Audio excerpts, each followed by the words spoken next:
Well, sometimes I look back and I just wonder, what were we thinking? What was I thinking? We went for a long, long period of time with no resources. And when I mean no resources, I mean no resources. People told us we were crazy to go all in. You know, is this really going to work? I think some of the most beautiful things can emerge through trial and through difficult times.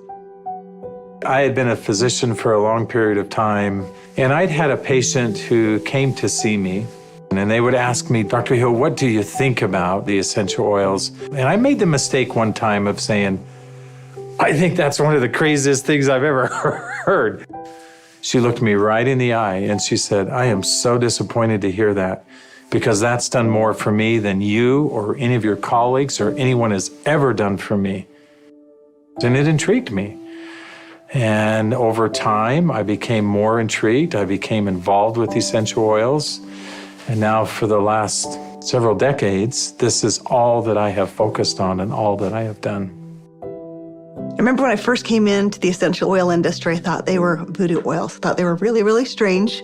It wasn't long before I started using oils on my kids, and I was amazed at what I was able to do and how it empowered me as a mom to take charge of my family's health care. So I was a huge skeptic. Parents were educators. My father's a professor of physics. So I just wasn't raised anything but allopathic Western medicine. I learned over the years how effective they were and can be, especially if they're pure. After working 10 years in the essential oil industry, I found myself leaving for integrity purposes because I knew that essential oils had to be pure. The desire of my heart was just to go home and raise my children. And I hadn't been home very long before my husband came to me and said, there's something more you're supposed to do.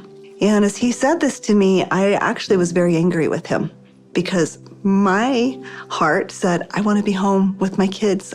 And he said, sweetheart, you're not listening. There is something you're supposed to do with Dave and Dr. Hill with these oils. And I said, what do you mean, these oils? I've tried all the essential oils out there.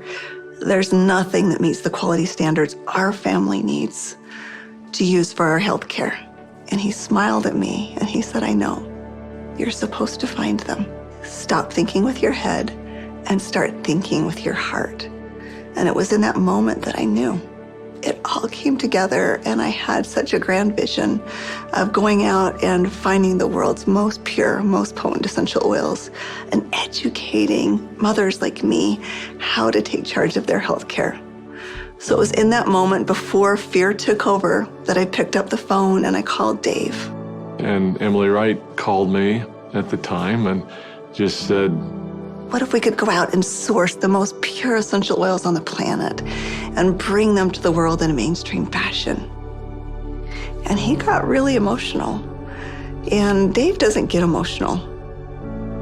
And actually it was that right then and there. That was the genesis for me. And I just kind of felt strongly like, yeah, we're going to start a company. So I hung up the phone with Dave. I picked up the phone and I called Dr. Hill. And as I called him, I still remember he kind of giggled. And I said, Doc, this isn't funny. I'm serious about this. What if we could go out and find these pure oils like we've always wanted to do?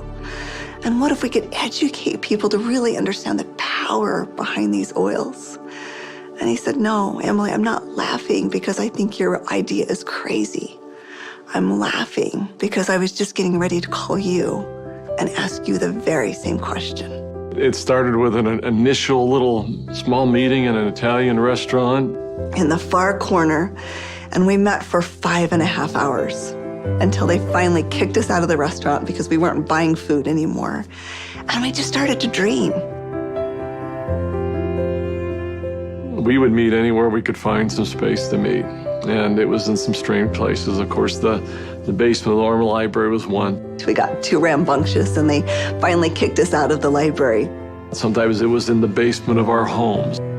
I remember not telling my kids, that I was unemployed and starting a new thing, but the dad was working on a project in the basement. As I did the business plan, I started to realize that this was going to be big. I just knew that with such a good team and product that had changed our lives, we felt like this was going to be significant.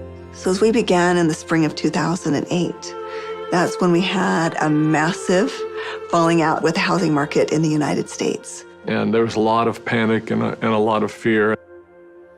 We looked at starting this company. The first thing you think is, I got to raise money. I've got to get capital. And we set out to do that initially. And actually ended up, the four of us, back in New York City, visiting with some very high-profile people. And as we gathered together that next morning at that conference table, and we've got, all of these Manhattan-style managers that are meeting with us, and they quizzed us for hours.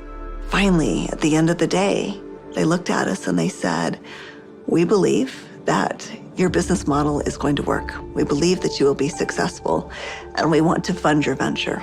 We'll give you $5 million. And we all, of course, felt extremely elated.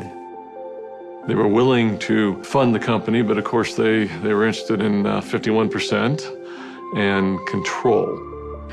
And I just remember the feeling we had as we walked away from that conference table. And the four of us found ourselves in front of the Statue of Liberty. And I remember looking across the water. Almost as if on cue, as I recall, we all just grew somewhat silent. And as we looked out over the water, and I looked at the Statue of Liberty, what rung true to me is we're doing this to give people freedom. And if we take their money, we can't make people free. And we can't make this dream that we have a reality, because they'll never allow us to bring the quality of essential oils that we know we have to light.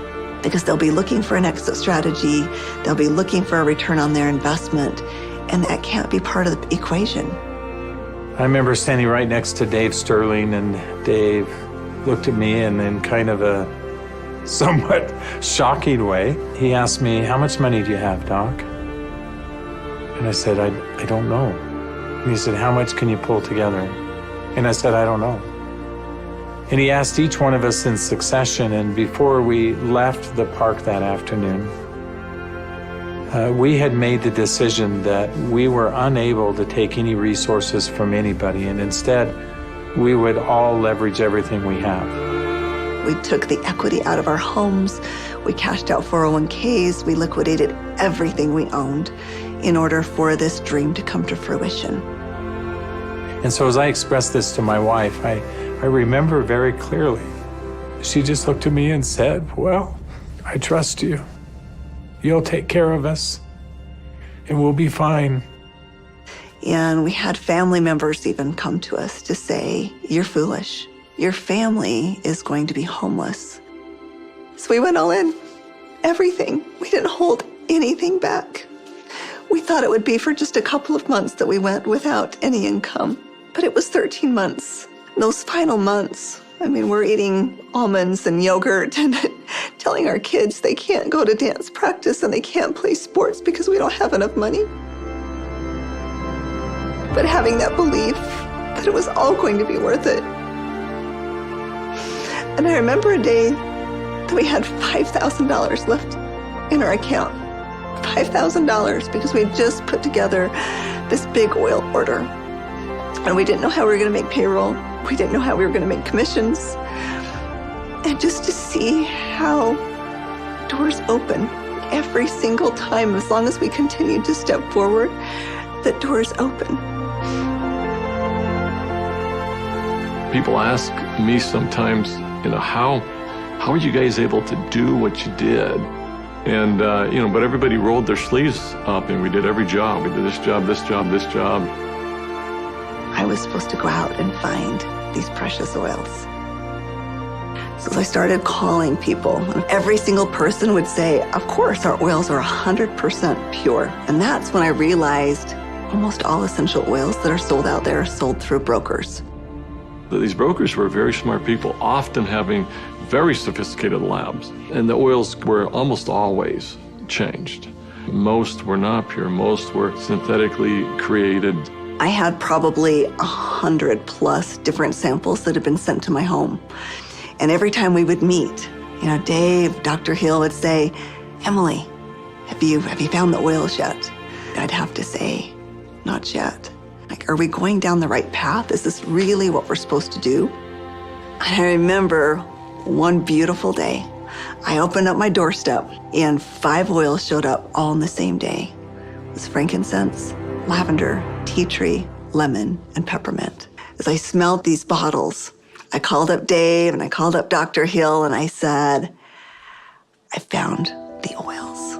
They said, don't you dare open them until we're all together. We knew that these oils were absolutely pure, and it gave us just enough confidence, just enough faith to continue stepping forward. I remember that first discussion we had. We talked about the culture of the company. What type of soul do we want doTERRA to have? And we realized that these oils are experiential.